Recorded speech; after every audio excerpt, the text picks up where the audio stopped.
Let me know if it's too cold or too hot, too, this or too that. So you have that host mentality. Because we see that all this is about to be burnt up. You see? So knowing that that's going to come, hey, that should persuade you into a greater mindset. That should persuade you into a better spirit. Do you have more on that? That's the point. Okay.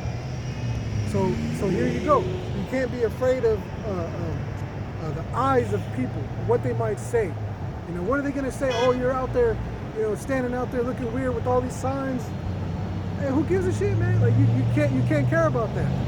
Because at the end of the day, it's going to be them who didn't do anything with the knowledge, the time, the opportunity that are going to be punished. That's what the scripture tells you. That if we obey not the gospel, like how much, like if judgment begins at us, how much more so them that obey not the gospel? You see? Like the guy that came up. I got to keep using him as an example because it's relevant. If it wasn't for a purpose, it wouldn't have taken place. But he says he knows all this stuff, and he trusts it up that everyone else is gonna know. But then if you know that much of the scriptures again, then you gotta do something, man. You can't be idle. You gotta be about business. Remember when we looked up that word business, it meant to occupy. It was anxiety was incorporated with it. See, depression is what happens when you think about the past. Yeah. Anxiety is what happens when you think about the future. Okay, yeah, that makes Happiness takes place in the present. You see? So you enjoy your moments. You're going to go through ups and downs and deal with that. But you're worried about the future. So that's where anxiety, that's where business comes into play. What do I do next? What's the next step? How do I keep the business running efficiently? Right. How do I occupy until he comes? James 2 and 14. What doth it profit, my brethren, though a man say he have faith and have not works? Can faith save him?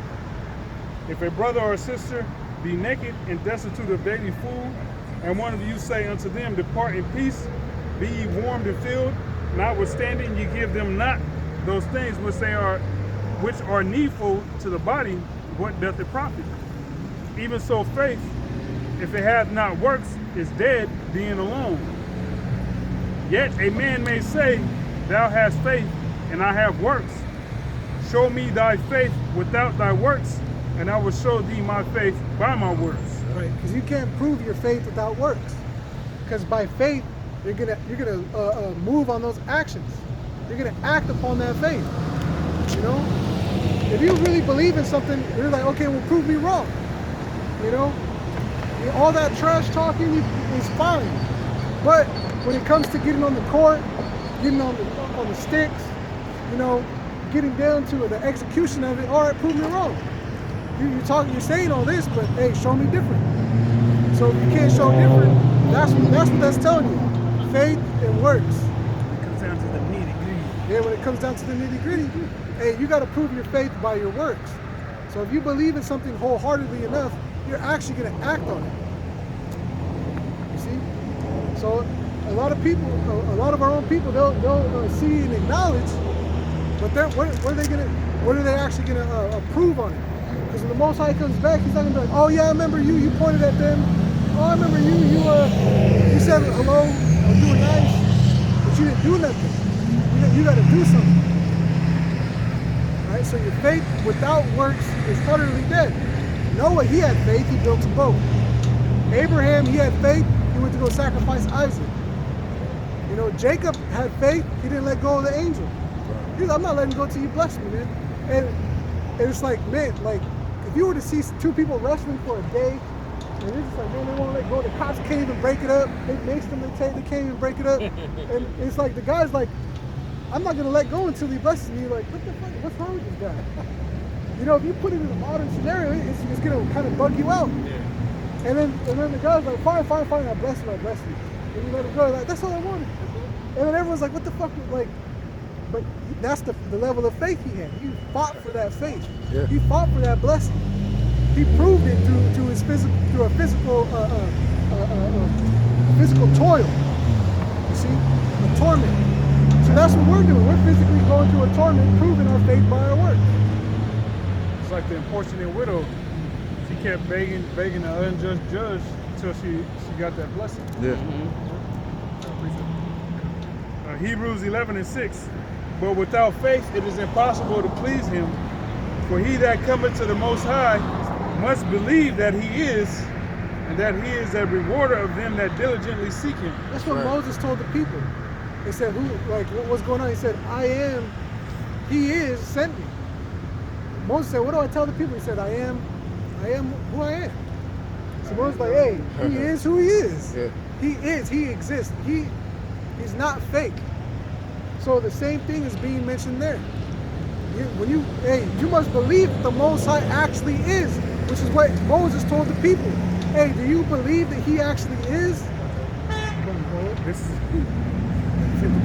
This is Exodus 3:13. And Moses said unto the Most High, Behold, when I come to the children of Israel, and so say unto them, the God of your fathers has sent me unto you, and they shall say to me, What is his name? What shall I say unto them? Right. What am I going to say unto them? Because they're going to be like, you know what? They already know about deities. You know, they were in Egypt. How do you not know about deities? They know that gods have names. Just like we know about George Washington, Abe Lincoln, John Kennedy, right? We're forced to know these rulers. Einstein and fucking all that shit. Yeah. Stephen Hawking, Elon Musk, you're forced to know these people. They talk about them. Sir Isaac Newton. Yeah. Sir Isaac Newton, right? Okay. So Moses is saying the same thing. Who am I going to tell these weirdos, right? Because Jake, man, they didn't believe. All the miracles they saw, you still had doubters, man. So Moses, he's the credibility, right? He's a spokesman for the Most High. Verse 14, and God said and the Most High said unto Moses, I am that I am. And he said, Thus shalt thou say unto the children of Israel, I am has sent me unto you. Right, so when he went to go see him, he says, he sent me. Israelite, Israelite, Israelite. He said Muslim, no Israelite. You see what I'm saying? That's a flea in the jar. Yeah. That's a flea in the jar. Like, dude, if you really believe that much, why don't you go teach your Muslim stuff? Yeah, exactly. Or if you're teaching it, what is our existence? How is it stopping you from bunking and booming? How are we stopping you from being a better Muslim? You know? Yeah. Go. That's what I was thinking. Right. Yeah, go do what's profitable for you and your believers. You know? See it, man. You see? But that's what's just gonna happen. See that's a bouncer type of predicament. Yeah, get out of here. You see? That you don't gotta be a host in that type of situation. Right. You can bounce them out, but you can still, cheerlead on what you want. Hey, Israelite, man. I didn't have to say, fuck Muslims. You know? Because he didn't say. Obviously recognized who we were. Right. We don't know who the fuck you are. And you see, that goes back into the whole reason of the laws, statutes, and commandments, that we would carry ourselves in such a way that people know who we are. You see? Now, they can tell by the dress, but then it's harder for them. See, that guy, if he works somewhere, and he sees someone with the beard, he might ask him, are you a Muslim? And he'll be like, no. He'll be like, what you believe in the Bible or something? So he's going to start getting into these questions, right? But you being smart, you're like, what's he digging for? He'd be like, man, you're asking me all these questions. Well, tell me about you. Like, what are you questioning my life, invading my privacy for? Tell me about you, and maybe I'll open up to you. I don't got to just answer your questions. Tell me about you. And then once you find out he's a Muslim, oh, yeah. Definitely not telling him I'm an Israelite. Yeah. Definitely not telling him I believe, in this or that, because what's the point? Because now you're relating back to your training. You're gonna make the spot hot. He's gonna make the spot hot. He's right. He's gonna make the work site intolerable. Right. Debate every fucking time he see you. Yep. Right. And that's you throwing pearls before the swine, because now you can't work that field no more. Right. Now you gotta move. When this guy's the problem, he's the agitator. But you gotta operate better. You gotta operate better. So So that's what we're doing. We're learning the operation of everything and learning the perfection of it. And we're encouraging others to jump out of that jar, man. Don't be stuck in that jar. That wedding garment. Yep. Put your wedding garment on, man. Get dressed for the right occasion. This is 1 Corinthians chapter 10. I'm going to start at verse 11. It says, now all these things happen unto them for in samples, and they are written for our admonition, Salakia, upon whom the deeds of the world are come. Wherefore let him that thinketh he standeth take heed lest he fall. Let him take heed lest he fall. So we know what's coming, and we're putting that warning out. So everyone else has a what they call a fighting chance. You know, put on the armor. Put on the full armor that you have a fighting chance, man. That you may withstand the craftiness, the trickery of the devil, man. You know, that you may be able to withstand in these days. You see? So this is what we got to do. Hey, the Muslims, they're not told to do this. They're not told to do this. The Muslims, hey, really, they got a bigger fight with the Christians, man. Yeah. Because honestly, if that guy was as devout as a Muslim as he's putting off, or as I'm gonna assume, did he have a beard? Yes, he did. It was cut. It was cut and trimmed. And see, that's the thing, because the Muslims will go against these Christians, and the Christians will ask, you know, they'll come to America, all girls school or something, why do you have a beard? And the Muslim will say something simple like, well, Jesus has a beard. And he'll say, you know what's funny is the people in his city back home, because they see him with the beard, the little kids will say, look, it's Jesus, it's Jesus. But then you come here to America and you depict Jesus with the beard and you wear a beard, no one's going to say, oh, he's Jesus, unless you got long hair. You see the difference? They'll say, well, why do your women cover up? Why do your women dress modestly? They'll never say, why do your women dress modestly? Because it makes them look bad. But they'll ask, why do your women cover up? And they say, well, didn't your Virgin Mary cover up? It says their women are more closer to your beliefs than you are to your own beliefs. See, so these Christians are really that wacky, man. So, you know, this Muslim, he should have just been more observant. But you can tell for him, he probably had all types of debates with people. You know, he's probably in those Saw Netter videos, comment boards. Could be a rapper. All the rappers is Muslims. Did y'all notice? And they're all so-called woke. Right, woke. Yeah. They're all fucking... They be in that Islam.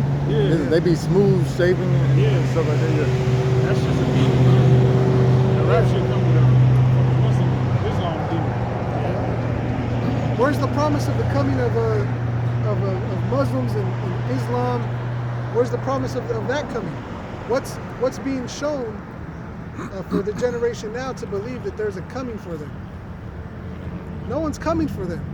We have a promise of someone coming for us. That's right. You see what I'm saying? That's the difference. So are we the ones that are going to agitate violence? No. That's not our job. For those Israelites that go out to agitate violence, those are 2/3. Those are 2/3, man, because the Yahweh Shai, hey, he's not sending us here to fight. He said if this was my kingdom, my servants would fight. Right. So is this his kingdom right now? No. Is he in power right now? No. Edom is still in power. So we don't got to be too much of a bouncer. You see what I'm saying? We just got to be more of a, hey, go out and bid them to the marriage. We got to be in a host environment, in a host mindset. So there's a big difference between Israelite groups alone in that, man. You had that encounter with the IUIC and who was that other group? ISUPK, where they're calling each other a bunch of niggas and shit. Faggots and shit, Yeah, it's it's like- off the block. Yeah, it's like, what the fuck? What's going? Who are these guys, man? When I come back, you better not be here, bitch ass nigga. I'm like, damn. Wow, is really? it that serious? Yeah. You see what I'm saying? Or what? Right, or what? You're gonna kill the man Yeah, what are you going to and do? prove you're a 2/3? Yeah. This is Matthew chapter 10, verse 16.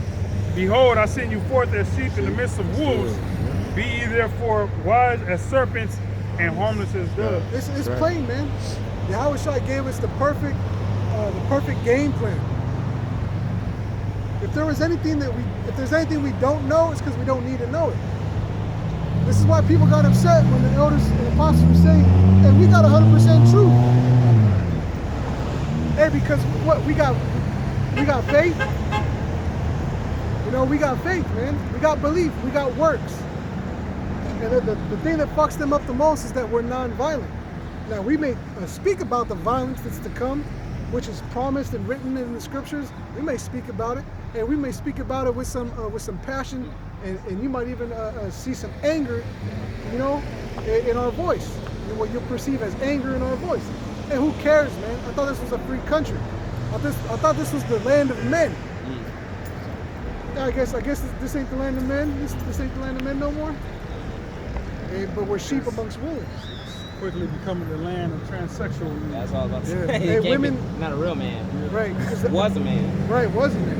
As the scripture said, women rule over them and children are their oppressors.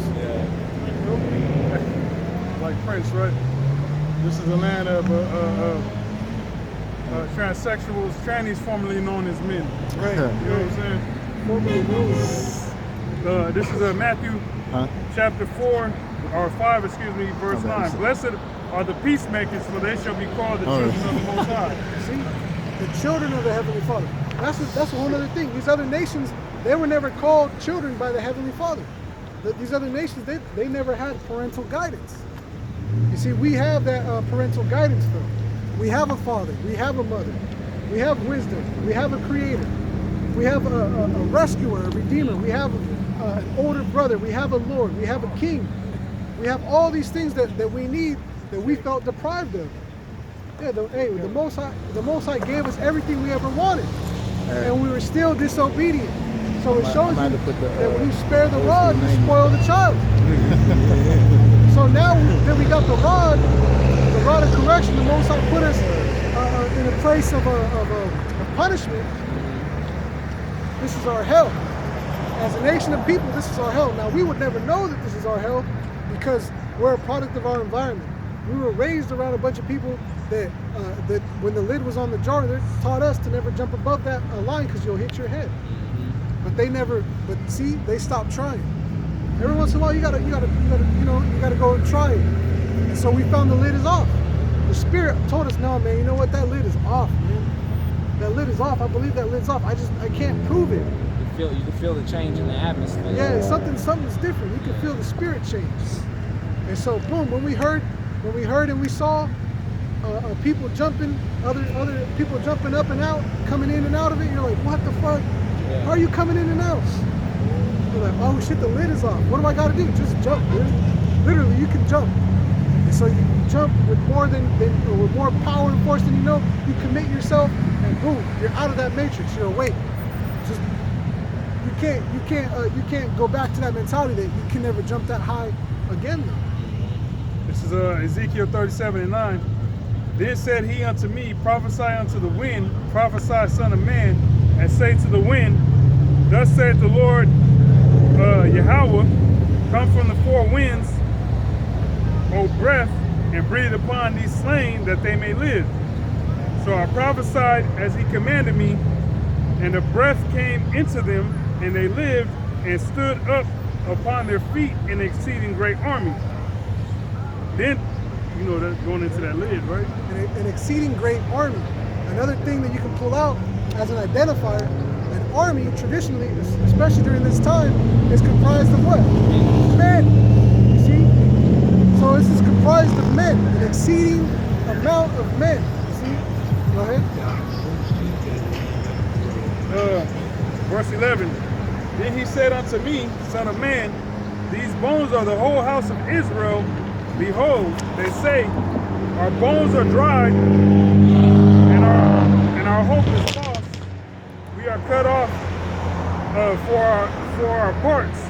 Therefore prophesy and say unto them, thus saith the Lord Yahweh, behold, O my people, I will open your graves and cause you to come out of your graves and bring you into the land of Israel. You see? So that the Most High's taught our people say, no, the lid's on, man. We can't get out. The Most High's like, nah, the lid is off. I'm gonna make it obvious that the lid is off. And this is one of those obvious signs, man. This is an obvious sign, but you still got our people that, hey, they were made according to prophecy, to not see, not hear, not believe. They weren't given the opportunity to be mingled with faith. Boom. This is 2 Timothy chapter 4, starting at verse 3. I'm sorry, starting at verse 2. It says, "Preach the word, be instant in season, out of season, reprove, rebuke, exhort with all long suffering and doctrine. For the time will come when they will not endure sound doctrine, but after their own lusts they shall heap to themselves teachers having itching ears." Yep, because all they want to do, this is coming from experience. Remember, the book of Acts already took place. This is a letter that Paul's writing to Timothy from being locked up.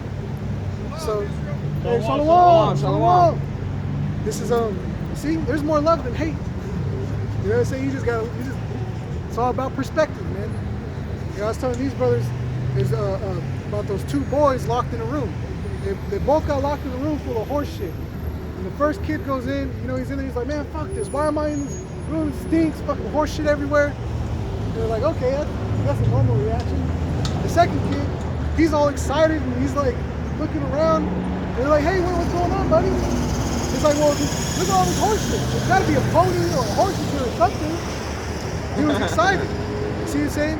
So it's all, right, it's all about perspective. You can be surrounded by shit, but hey, maybe that means something else. See, your perspective is gonna be your own negative energy, your own self telling you, shooting you down, making you uncomfortable, making you pissed off. For what? Hey, that's a fresh pile of shit. That's hot. It's in here. It's in here somewhere. It's in here. That's fresh. This ain't cold shit. Let's go dig for it. It might be under somewhere. You see what I'm saying? It's all about perspective, man. It's all about perspective. So Paul is telling Timothy through experience that the people are going to have itching ears wanting to heap teachers to themselves, because he was in Greece and Rome and Athens. He was in all these different places. And he had that encounter where they were saying, you know, to all these unknown gods, this and that, right? So they tried to tell him that he was this God and that God, because all they wanted to do was hear something new.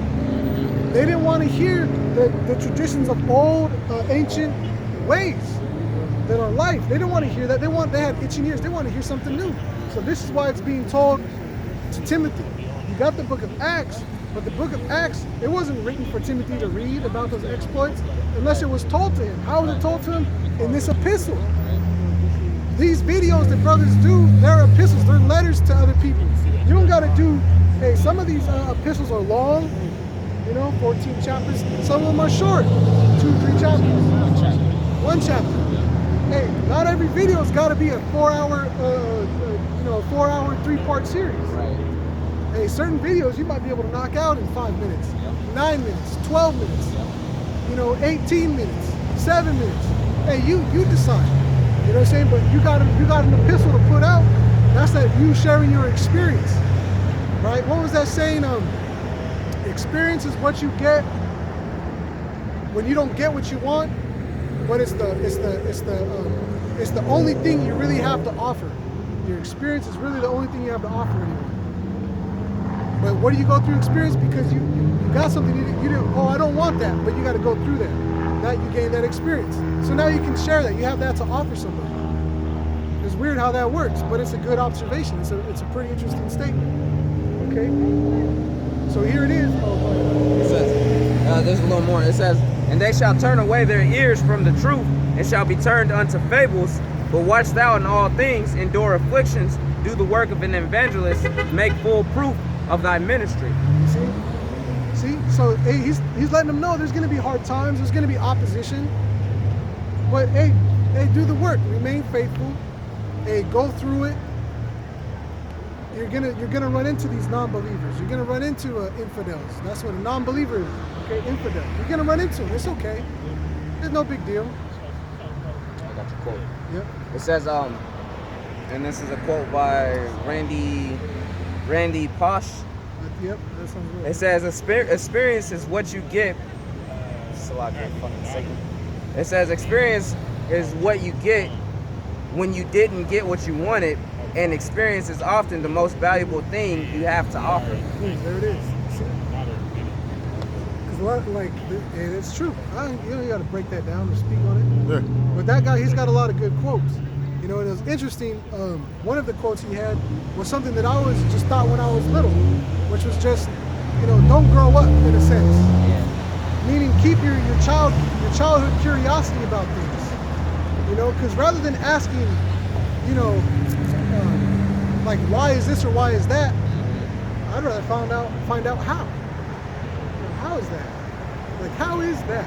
Like how does that? Because you know you want to understand. And then once you see the repetitiveness in so many things across so many mechanisms and you know just interactions of life, you're like, shit, everything's the fucking same. Yep. Oh damn, that's in the scriptures. Oh damn, your world becomes smaller. But because it's smaller, it doesn't mean that's a bad thing. It means you're just understanding more things. Right. And that's okay too. But you got to apply it, and then your world will expand again. It's going to constantly go. You're going to constantly go through these growth and shrinking and expansion moments because you're living water. That's how water moves. When it gets to it can't find a low point no more, you might think it's not growing anymore, but the water is rising until what? It finds another low point and starts seeping out. Yep. And as the water expands more, now it's going to go over in that embankment. Go look at go look at Vegas on the map. Look where they put that Hoover Dam at, right? And if you follow the river, you can see how high it was actually supposed to be on the map, and how much of, you know what I'm saying? Because they backed the water up, so the river got lower. Right. But if you release that water, you can see how high it would be, and you can see where older springs and brooks, how abundant that land is actually supposed to be. So then, as you follow it, because it's also, I guess, part of the Colorado River, what you'll see is that close to the river is where all the green vegetation is. But there's all these offshoots and other veins where the water should be, but it's dry as hell because they backed up the dam. You see? So your growth is hard to see sometimes when it hits a point because you're like, oh, it's dead end. No, it's just got to pull up more. Once you add more water, it'll pull up and it'll find the next lowest point. You see? And that's where growth starts, in low points, in humility. Because that's where water wants to go. Water wants to go to the low point. And then it builds up. You know, Bruce Lee was right. Be like water. You know, in your bellies are rivers of living water. They said rivers, that's multiple streams. You don't got to get tunnel vision into these things, you know?